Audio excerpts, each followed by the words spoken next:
वास्तविकता में तुलसी के द्वारा भी क्या हम संसार की गौणिकता को प्राप्त कर सकते हैं? हमारे वेद निराकार का भी प्रतिपादन करते हैं और साकार का भी प्रतिपादन करते हैं। वस्तु सुख का साधन नहीं हो सकती।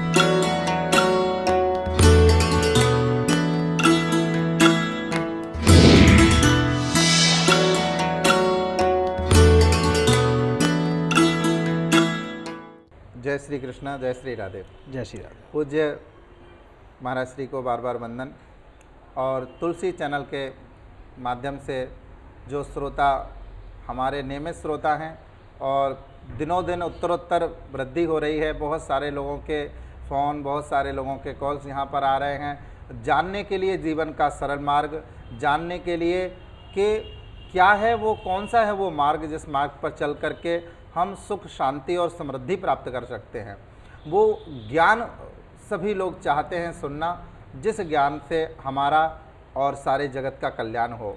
और उसी मार्ग पर हमें ले जाने के लिए हमारे साथ में विराजमान हैं परम पूज्य बाबा श्री कर्मयोगी जी महाराज। तो हम इनके चरणों में, श्री चरणों में बार बार वंदन करते हैं। और पूज्य महाराज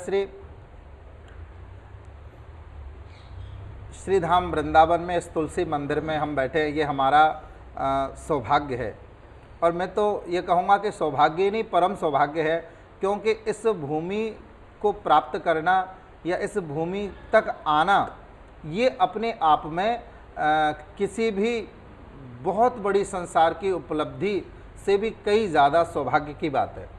ये सबसे बड़ा सम्मान है और ये सबसे बड़ा गौरव है हमारे आपके लिए कि हम ब्रज भूमि में भगवान प्रभु श्री कृष्ण की उस दिव्य लीला विग्रह भूमि में बैठे हैं, जहाँ पर उन्होंने बहुत सारी लीलाएं करी और जगत को वो सिखाया, वो पाठ पढ़ाया जिससे लोग वो प्राप्त कर सकते हैं जो उन्हें अन्यत्र और कहीं नहीं मिल सकता।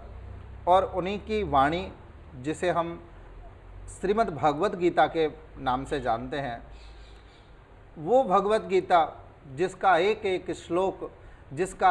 एक श्लोक हमारे जीवन को अज्ञान के अंधकार से निकाल करके उस ज्ञान के, उस सुख के, उस प्रकाश की ओर ले जाता है जहाँ पर सिवाय आनंद के और कुछ नहीं है। तो प्रिय दर्शकों, श्रीमद् भगवत गीता जिसको देश विदेश में लोग शोध कर रहे हैं, शोधार्थी शोध कर रहे हैं और उसके एक एक पंक्ति पर लोग अपना पूर्ण जीवन न्यौछावर कर देते हैं। उसके सिद्धांतों पर चलते हुए हम जानेंगे कि कैसे हम अपने जीवन को सुखी, समृद्ध और किस प्रकार से शांति और प्रेम को प्राप्त कर सकते हैं, कैसे इस जगत में रह करके हम सुख शांति प्राप्त कर सकते हैं। साथ में हमारे पूज्य स्वामी जी विराजमान हैं और उसी श्रीमद् भगवत गीता का एक श्लोक मुझे आज याद आ रहा है और बहुत ही प्रसिद्ध है, सभी लोग उसे जानते हैं, सुना है। सर्वधर्मान परित्यज्य, भगवान ने गीता में कहा है, सर्वधर्मान परित्यज्य मामेकम शरणं व्रज अहम त्वाम सर्व पापेभ्यो मोक्षयिष्यामि मा शुचः। ये अपने आप में श्लोक बहुत सारे प्रश्न भी खड़े कर देता है और बहुत सारी सांत्वना भी। जो ज्ञानी जन हैं उनके लिए संतोष देता है और जो अज्ञानी जन हैं उनके मन में शंका भी पैदा कर देता है।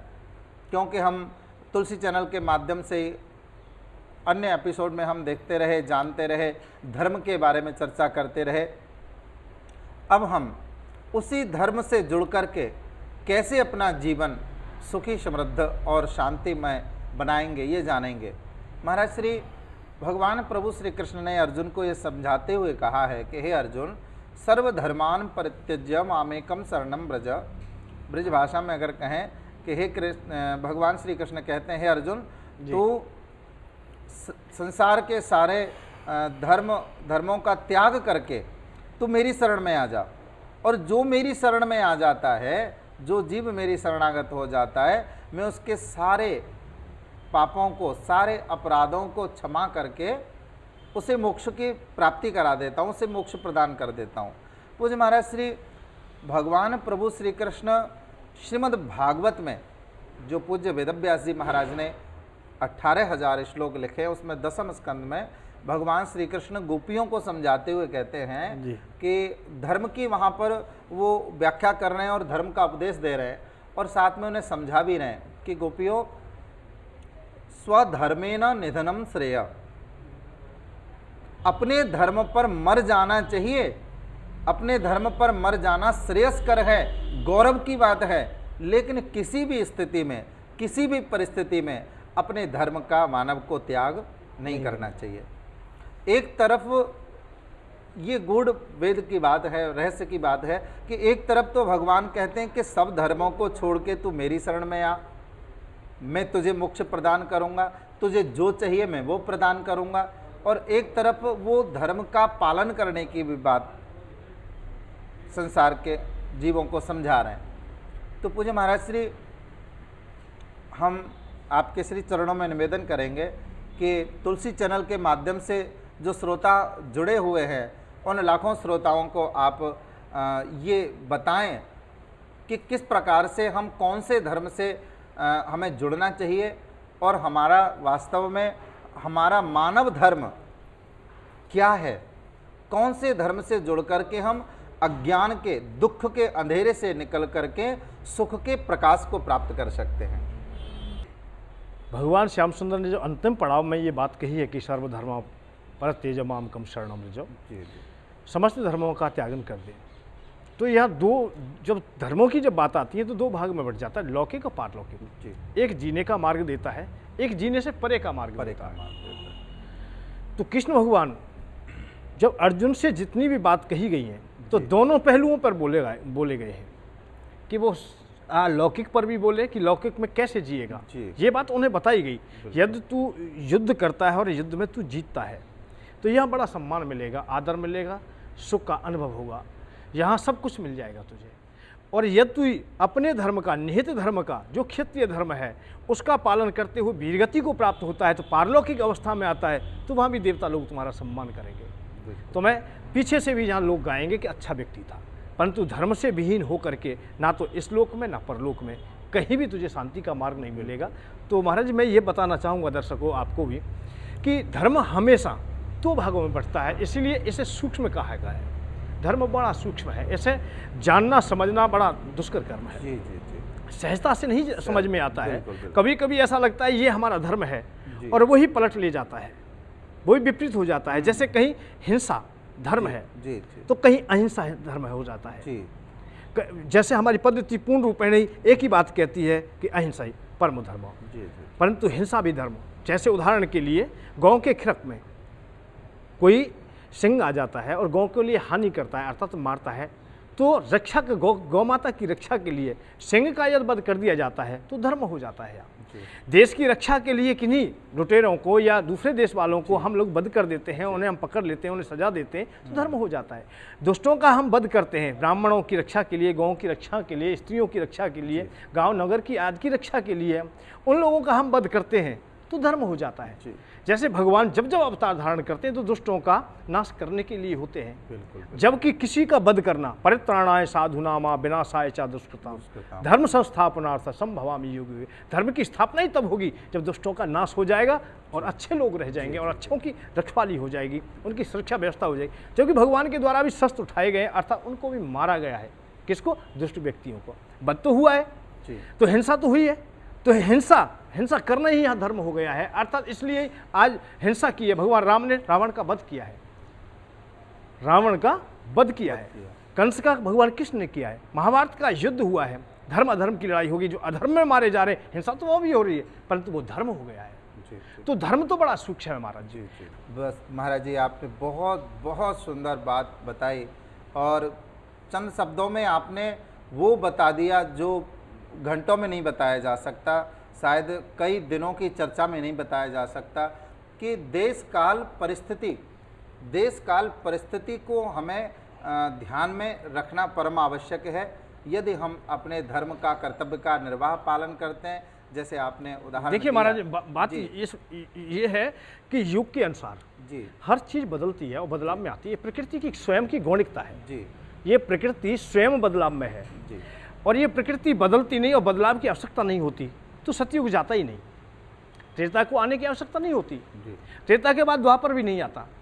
जब द्वापर आया है तो फिर आगे भी बढ़ने की आवश्यकता हुई, तो इसलिए कलयुग भी आ गया है। जी। यदि अवतार भगवान अवतार लिया है, अर्थात धारण किया है, भगवान राम आए हैं, उनकी पद्धति से यदि आज तक काम चल जाता तो कृष्ण भगवान को आने की आवश्यकता नहीं थी। अर्थात कृष्ण अवतार नहीं होता। हर चीज़ बदलाव में है, हर युग के अनुसार बदलाव है, समय के अनुसार बदलाव है।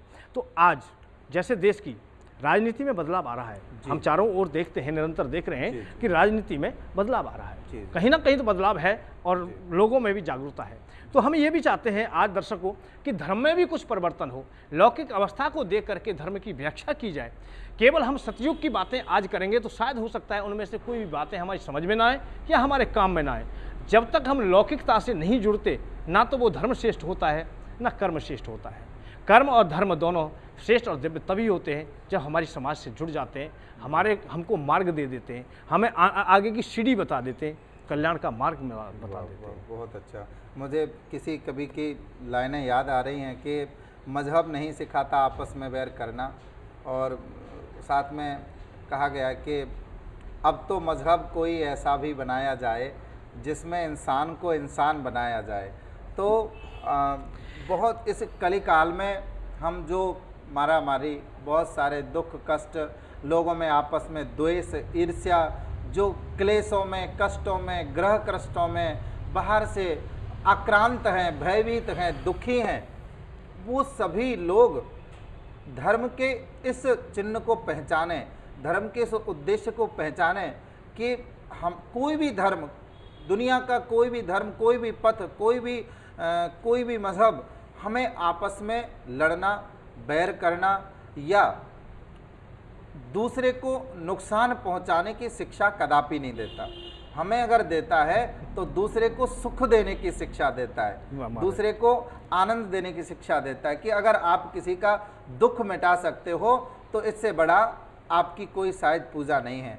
आप दूसरे के आंसू पहुंच सकते हो तो इससे बड़ा भगवान के गले में डालने वाली माला कोई और हो नहीं सकती है। नहीं महाराज, बहुत अच्छी बात है। वैसे मेरी तो यही बात खत्म हो जाती है फिर तो, यदि आप लोग ऐसा ये दुनिया कह रही है समझ लेते हैं और आप भी यही समझ लेते हैं कि मजहब मतलब दुश्मनी नहीं करता है या तो बैर नहीं बढ़ाता है, आपस में बैर रखना।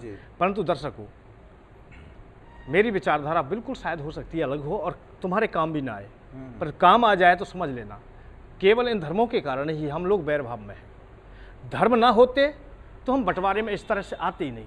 मुसलमान ईसाइयों से बैर ना करते या मुसलमान हिंदुओं से नहीं करते, हिंदू ईसाई से नहीं करता, ईसाई हिंदू से नहीं करता। हम पंथों में भी बट गए, एक ही नहीं, मैं तो यहाँ तक कहता हूँ जैसे हिंदू धर्म है अर्थात सनातन धर्म है, इसके भी एक दूसरे पंथ हैं, परंपराएं हैं, संप्रदायताएं, ये सब अलग अलग एक दूसरे के बैर में ही अर्थात विरोध में ही खड़ी होती हैं। रामानंदी श्यामानंदी के बैर में ही अर्थात विरोध में ही उत्पन्न होता है।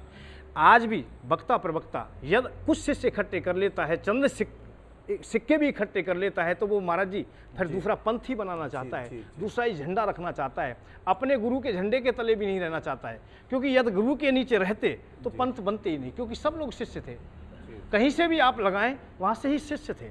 पर शिष्य भी गुरु के नीचे नहीं रहना चाहते, वो भी अलग अपना आश्रम बनाना चाहते हैं, अपनी पहचान बनाना चाहते हैं। दर्शकों, मुझे तो कुछ ऐसा लगता है, मेरा स्वयं का भ्रम हो सकता है कि इन धर्मों के कारण ही हम लोग एक दूसरे से द्वेष करते हैं कि ये पंडित है या तो मैं मौलवी है, हम आपस में पास नहीं बैठ सकते हैं। तो धर्मों की संज्ञाओं में कहीं हो सकता है कि आज परिवर्तन की आवश्यकता है। इन धर्मों को हमें समझना पड़ेगा जिससे कि मानवता को एक जगह लाया जा सकता है। भगवान श्याम सुंदर ने यही बात कही है कि जो अलग अलग तुमने प्रणाली पाड़ रखी है इनका त्यागन करके, यही बात आई है कि अर्जुन कह रहा है कि मेरी प्रणाली ये है कि मैं अब युद्ध क्षेत्र से बाहर जाऊं, परंतु भगवान किसने कहा नहीं, ये तेरा अब निहित कर्म नहीं है, कि जो तेरा कर्म था पहले से जो शास्त्र चला आ रहा है, जो प्रणाली में बंटवारे में आ गया है, जो तेरे पिता का जो धर्म था, जो तेरे बाबा का धर्म था, तेरे पर बाबा का धर्म था, वो तेरा निहित धर्म है, वो क्षत्रिय धर्म है, उसे तू कर। जो अपने धर्म को न निभा सकेगा, धर्म को कर्तव्य के अर्थ में भी, हाँ, धर्म और कर्तव्य में अलग नहीं हो सकता, अलग नहीं है ये। हाँ, एक गाड़ी के दो पहलू लोगों में थोड़ा सा ये सोचने में कुछ अलग बात, धर्म का नाम आते ही नहीं, धर्म पद्धति का मतलब ये माला मात्र नहीं है, छवि पैदा हो जाती है। तो हम देखते हैं कि कर्तव्य, जी महाराज जी, मैं ये कहना चाहता हूँ धर्म केवल माला मात्र नहीं है जी। धर्म कर्म मात्र है, कर्तव्य मात्र है। कर्तव्य, बिल्कुल कर्तव्य से अलग नहीं है, कर्तव्यहीनता नहीं है। भगवान श्याम सुंदर यही बात कहते हैं, कर्मण्य बाधिकारस्ति, तू कर्म करने के लिए बाध्य है, इसलिए तू कर्म विहीन क्यों होता है?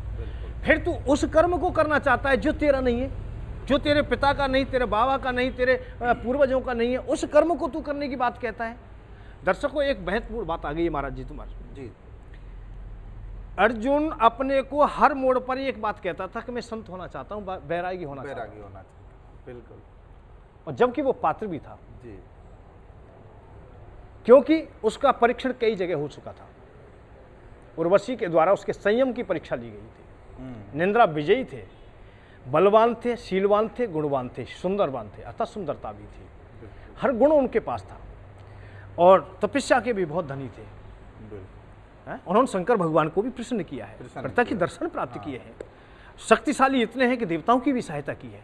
संयमी इतने हैं कि उन्होंने उर्वशी को भी ठुकरा दिया है, जो कि देवलोक की सर्वश्रेष्ठ अप्सरा है। तो संयमी थे, और उनके हृदय में उतना करुणा और भाव भी थी कि अपने भाई परिवार आदि को देख कर करुणा से भर जाते हैं और अपने दुख को भूल जाते हैं, अपनी पत्नी के अपमान को भूल जाते हैं, अपने अपमान को भूल जाते हैं, और यही बात निर्णय कर लेते हैं, चाहे मुझे दुनिया का कोई भी दुख प्राप्त हो, चाहे दुनिया मुझे अपमानित करे, और यहाँ तक अवस्था आ गई है कि मुझे दुर्योधन भी मुझे दुत्कारेगा तो भी मुझे कोई परेशानी नहीं है, तो भी मैं रोटी का टुकड़ा या भीख मांग के भी पालूंगा तो भी मुझे श्रेयकर है, अच्छा है, परंतु मैं युद्ध नहीं करना चाहता। कि वे तो द्रवित भी थे, परंतु माधव ने उन्हें वैराग्य में नहीं लगने दिया, उनसे कहा नहीं, तुझे कर्म करना पड़ेगा। पूज्य महाराज श्री, वो सरल उपाय जो आपने दर्शकों को बताया, और कुछ और भी कुछ गहराई से दर्शकों को ये बताने की कृपा करें कि वो सरल उपाय, वो सरल मार्ग क्या है। वो एक सिद्धांत बहुत सारे झंझटों में आज के जो लोग हैं, आज के जो जन साधारण हैं, वो नहीं पढ़ सकते, क्योंकि उन्हें सुबह जगते ही नहाना धोना, उन्हें फुर्सत नहीं है कि 2 अगरबत्ती भी लगा सकें, उन्हें फुर्सत नहीं है कि कोई क्रियाकर्म कर सकें। वो बस सुबह उठ करके ड्यूटी जाना, शाम को आना, बच्चों के साथ खेलना, और उनकी दिनचर्या यही है। तो ऐसी भागदौड़ भरी जिंदगी में वो ऐसा कौन सा सरल उपाय है, वो ऐसा कौन सा उपाय है जिससे कि वो लोग अपने आत्मकल्याण का मार्ग भी उसमें प्रशस्त कर सकें, आत्मकल्याण का भी मार्ग खोज सकें, साथ में लौकिक कल्याण भी अपना कर सकें। देखिए महाराज जी, लौकिक करते हुए ही पारलौक प्राप्त होता है। जी महाराज जी। स्थूल से ही सूक्ष्म है। जी। अब तक जितनी चर्चाएं होती हैं वो सूक्ष्म से स्थूल की बातें होती हैं, जी जी। परंतु मेरे पलट है स्थूल से सूक्ष्म है। जी। हम विग्रह से परम ब्रह्म परमात्मा तक जाते हैं, हम निराकार ब्रह्म तक पहुंचते हैं। बिल्कुल, ठीक है। तो प्रकृति से परमात्मा की ओर। जी। और अभी एक शब्द आया था तुम्हारा कि ज्ञान में अहंकार हो जाना। जी जी। ये कोई बात है ही नहीं।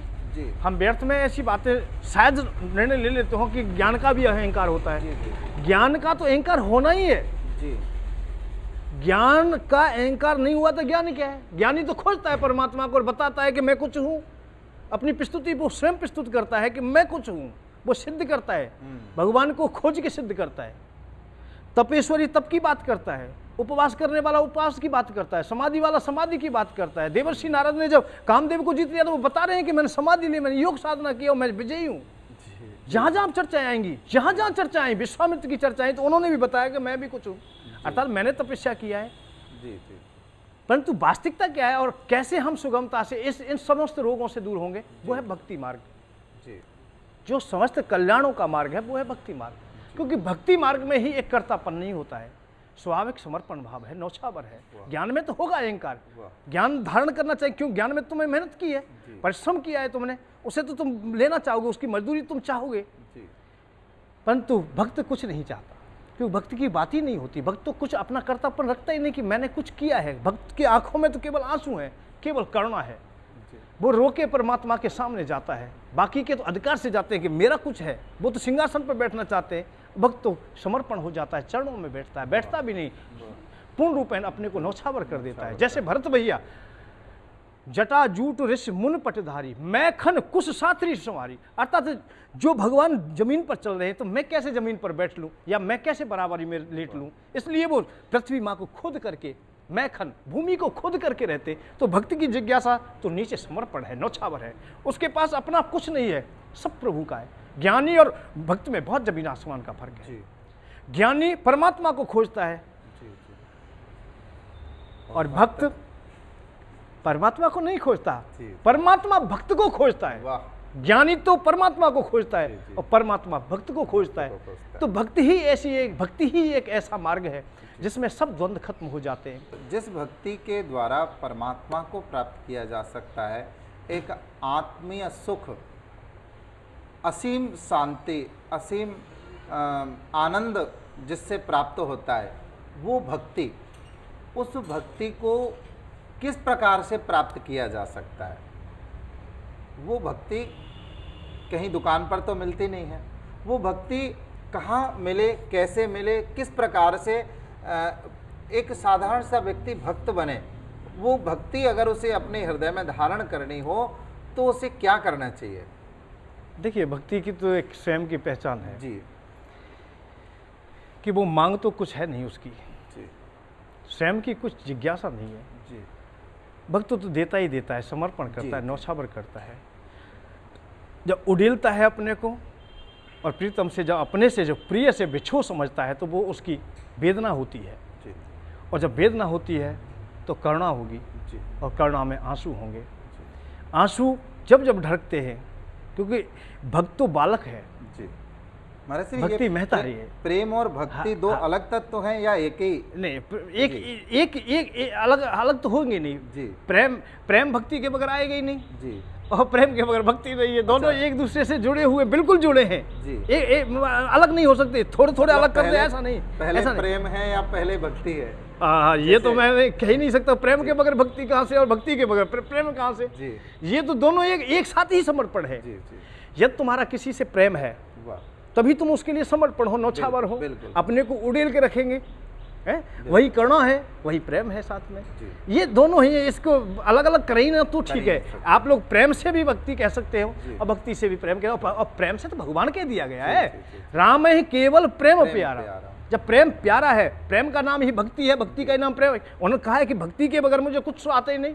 सब कुछ उन्होंने सबको सम्मान दिया, आदर दिया, ज्ञानी को दिया, बैरागी को दिया, वेदों को मानने वाले को दिया, सारा जगत को उन्होंने सम्मान दिया। पर सबसे ज्यादा पुण्य पुण्य सत्य कहूँ तो पाई, मोह सेवक सम प्रिय कोई नहीं। मोह सेवक से ज्यादा प्रेम नहीं जी, किसी से मेरा लगता ही मेरा नहीं। पूछने का तात्पर्य यह था महाराज श्री कि भक्त जब भक्ति करता है तो उसकी कुछ प्रक्रिया होती है। जैसे भक्ति के 9 चरण संतों ने आपने बताए हैं, श्रवणम कीर्तनम विष्णु स्मरणम अर्चनम वंदनम दास्यम, ये भक्ति के क्रम हैं। पर प्रेम का कोई ऐसा क्रम नहीं है। प्रेम भक्ति का तो एक हम देख करके भी पता लग जाता है कि ये भक्ति कर रहा है, या जो भी है पूजा कर रहा है, हम कहेंगे भक्ति कर रहा है। लेकिन प्रेम तो दिखाया जा सकता ही नहीं, प्रेम तो केवल महसूस किया जा सकता है, शायद मेरा ये विचार है।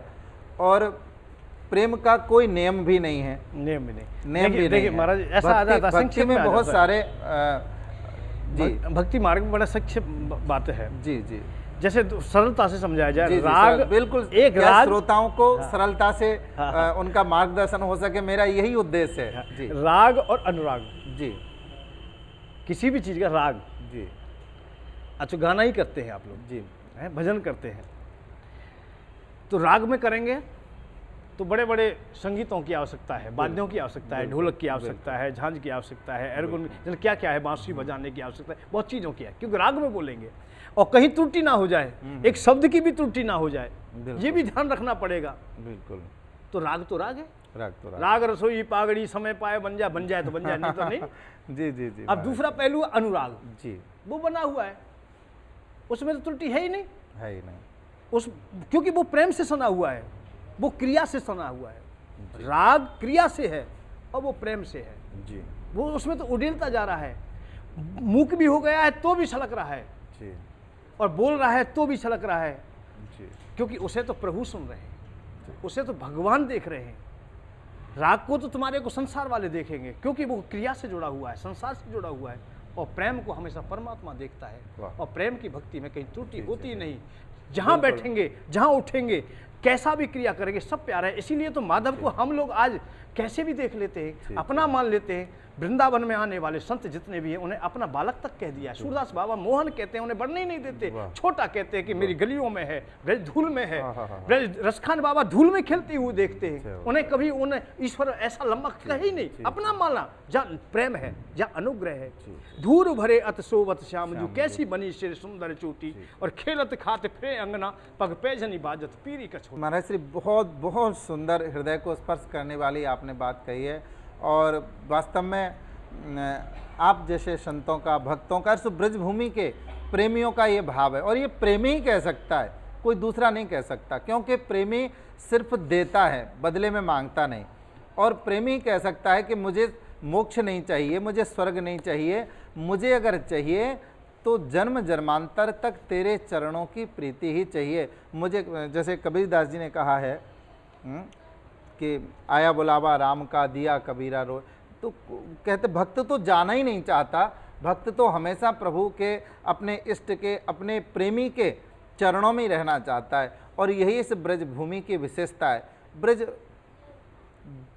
ब्रजभूमि जो प्रेम से ओतप्रोत है, जहाँ कण कण में राधा कृष्ण वास करते हैं, जहाँ पर हर पत्ते पत्ते में भी राधा और कृष्ण का रूप देखा जाता है, जहाँ वृक्षों के अंदर भी ऋषि मुनि महात्मा तपस्या कर रहे हैं, तपस्या में बैठे हैं, ऐसा प्रेमियों का भाव देखा जाता है। वास्तव में ये प्रेम धन्य है, और धन्य है ये प्रेम का तत्व, जिस प्रेम को प्रभु के चरणों में समर्पित करके मानव जीव वो प्राप्त कर सकता है, वो प्राप्त कर सकता है जो अन्य किसी भी मार्ग के द्वारा प्राप्त नहीं किया जा सकता। मुक्ति से ऊपर भी, मुक्ति से ज़्यादा जो सुख जी, मुक्ति से ज़्यादा सुख और आनंद जहाँ पर प्राप्त होता है वो है प्रेम, वो है भक्ति। और वो भक्ति, वो प्रेम जिसका अपने शब्दों के द्वारा आपने हमारे तुलसी चैनल के माध्यम से देख रहे दर्शकों को बखूबी साक्षात दर्शन कराए, और उन्हें मार्गदर्शन कराया कि वास्तव में प्रेम क्या है, क्या प्राप्त करना चाहिए, जीव को क्या करना चाहिए, क्या नहीं करना चाहिए। और प्रेम के तत्व के द्वारा आपने जन जन को सुख की और आनंद की राह दिखाई। पूज्य महाराज श्री, जितना धन्यवाद किया जाए शब्द नहीं मेरे पास में, उतना ही कम है। और वास्तव में संतों का जीवन, प्रिय दर्शकों, संतों का जीवन ही परोपकार के लिए होता है, और ये इनके सरल हृदय की ही विशेषता है, संत हृदय की ही विशेषता है।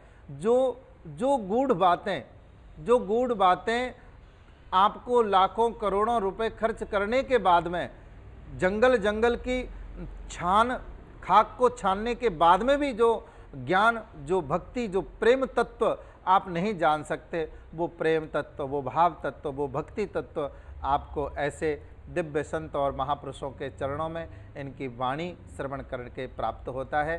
तो बहुत आनंद आया पूज्य महाराज श्री, और आपके चरणों में बार बार कोटि कोटि वंदन, आपका बहुत बहुत आभार। मैं सभी दर्शकों से निवेदन करूंगा कि पुनः तुलसी टीवी के माध्यम से हम ऐसे ही भक्ति, ऐसे ही ज्ञान, ऐसे ही वैराग्य और ऐसे ही सुख शांति और समृद्धि को, अपने सुख की राह दिखाने वाले ऐसे संतों के द्वारा अपना मार्गदर्शन लेते रहेंगे, और आपसे पुनः पुनः भेंट होती रहेगी। और तब तक देखते रहिए तुलसी टीवी।